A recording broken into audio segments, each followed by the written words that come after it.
नमस्कार, आप देख रहे हैं संगम लॉ एजुकेशन।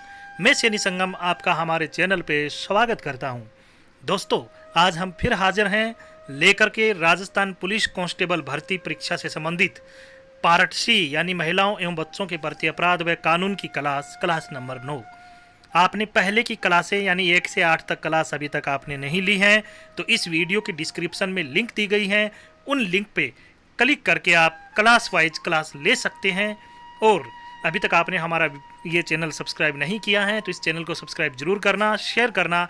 तो आइए लिए चलता हूँ मैं आपको आज की हमारी क्लास नंबर 9 की ओर। हमारा आज का पहला प्रश्न, किशोर न्याय यानी बालकों की देखरेख और संरक्षण अधिनियम 2015 में कुल कितनी धाराएं हैं? यानी किशोर न्याय संरक्षण अधिनियम 2015 में कुल धाराएं कितनी हैं? तो हमारा सही उत्तर होगा ऑप्शन द यानी 112 धाराएं। किशोर न्याय संरक्षण अधिनियम 2015 में कुल 112 धाराएं हैं।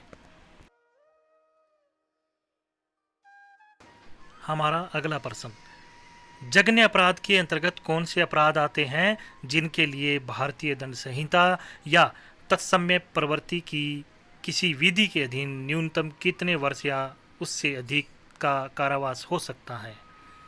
यानी जघन्य अपराध में न्यूनतम कितने वर्ष के कारावास की सजा का प्रावधान है? तो हमारा इसमें सही उत्तर होगा ऑप्शन स यानी 7 साल। यानी जघन्य अपराध के लिए न्यूनतम 7 साल तक की सजा का प्रावधान है।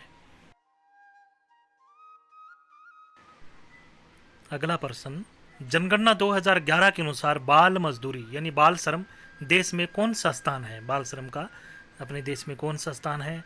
इसके लिए सही उत्तर हो जाएगा ऑप्शन स यानी तीसरा। बाल श्रम में तीसरा स्थान है जनगणना 2011 के अनुसार। नेशनल क्राइम ब्यूरो की 2017 की रिपोर्ट के अनुसार मानव तस्करी में राजस्थान देश में किस स्थान पर है? यानी नेशनल क्राइम ब्यूरो की 2017 की जो रिपोर्ट है उसके अनुसार मानव तस्करी में राजस्थान का देश में कौन सा स्थान है? तो हमारा सही उत्तर होगा ऑप्शन ए पहला स्थान। यानी मानव तस्करी में राजस्थान का पहला स्थान है अपने देश में 2017 की रिपोर्ट के अनुसार।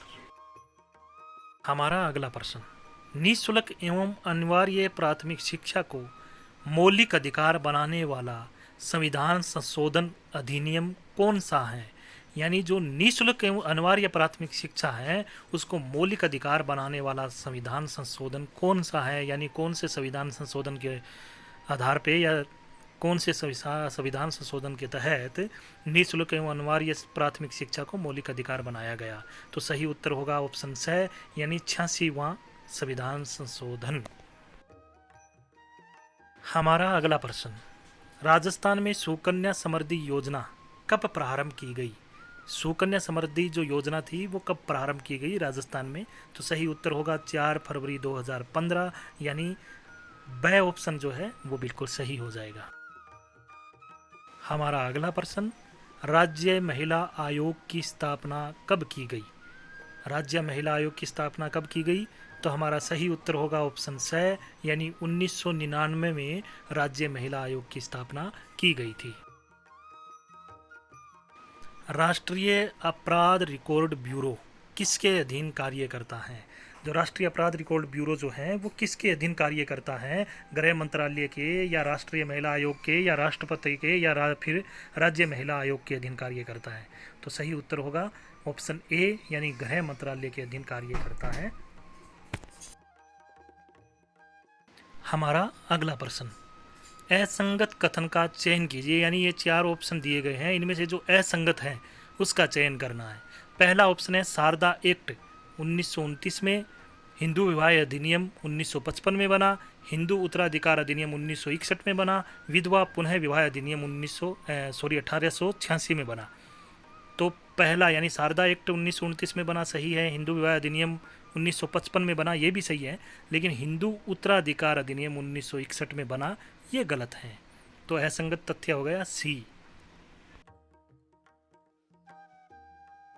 हमारा अगला प्रश्न, राष्ट्रीय महिला आयोग की वर्तमान अध्यक्ष कौन है?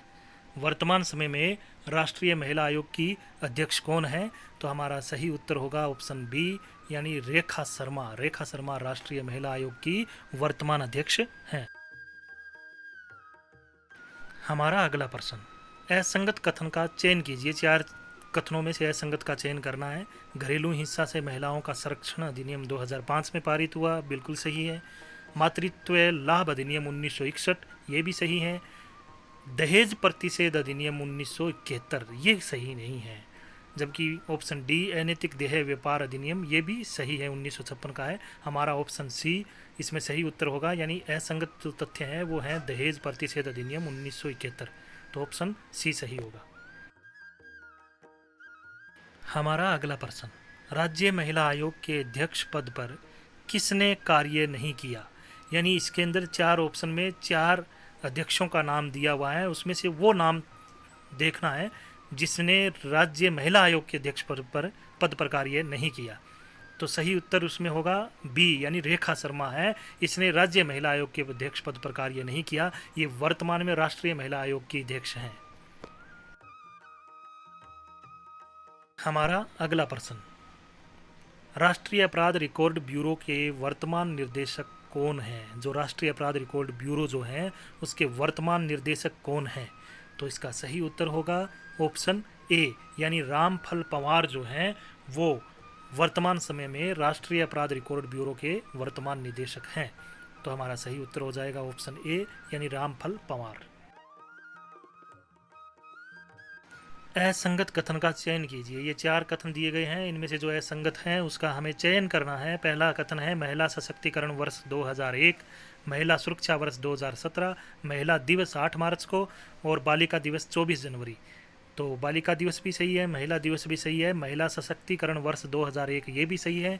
तो इसमें बी ऑप्शन जो है, यानी महिला सुरक्षा वर्ष 2017, यह असंगत तथ्य है। तो हमारा सही उत्तर हो जाएगा ऑप्शन बी।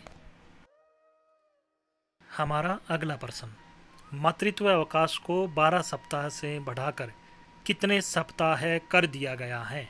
यानी जो मातृत्व अवकाश की जो छुट्टियां मिलती थी, जो अवकाश मिलता था सरकारी कर्मचारी महिलाओं को, या जो कर्मचारी महिलाएं हैं उनको जो मातृत्व अवकाश मिलता था 12 सप्ताह का मिलता था, उसे बढ़ाकर कितना कर दिया गया है? तो हमारा सही उत्तर होगा ऑप्शन बी, यानी 12 सप्ताह से बढ़ाकर के 26 सप्ताह कर दिया गया है। अब महिलाओं को मातृत्व अवकाश जो है वो 26 सप्ताह का मिलता है। हमारा अगला प्रश्न, कौन से अनुच्छेद में प्रसूति सहायता का प्रबंध किया गया है? यानी किस अनुच्छेद में प्रसूति सहायता जो है उसका प्रबंध किया गया है?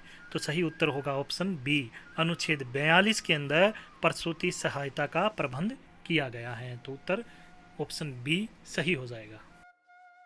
हमारा अगला प्रश्न, ऐसी प्रथाओं का त्याग करें जो स्त्रियों के विरुद्ध हो, इसका प्रावधान कौन से अनुच्छेद में किया गया है? यानी जो प्रथाएं महिलाओं के विरुद्ध हैं उनका त्याग करने का प्रावधान है वो कौन से अनुच्छेद में किया गया है? तो सही उत्तर होगा ऑप्शन सी, यानी अनुच्छेद 51A के अंतर्गत यह प्रावधान किया गया है कि ऐसी प्रथाओं का त्याग किया जाए जो महिलाओं के विरुद्ध हो। हमारा अगला प्रश्न, राज्य महिला नीति की घोषणा कब की गई? जो राज्य महिला नीति है उसकी घोषणा कब की गई थी?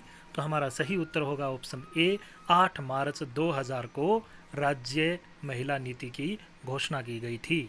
8 मार्च 2000 को ऑप्शन ए सही हो जाएगा। हमारा अगला प्रश्न, सती प्रथा अधिनियम कब पारित हुआ? जो सती प्रथा अधिनियम जो है यानी रोकथाम हेतु जो अधिनियम पारित किया गया वो किस वर्ष पारित किया गया? सती प्रथा अधिनियम किस वर्ष पारित किया गया? तो सही ऑप्शन होगा ऑप्शन ए, यानी 1987, यानी 1987 में सती प्रथा अधिनियम पारित किया गया।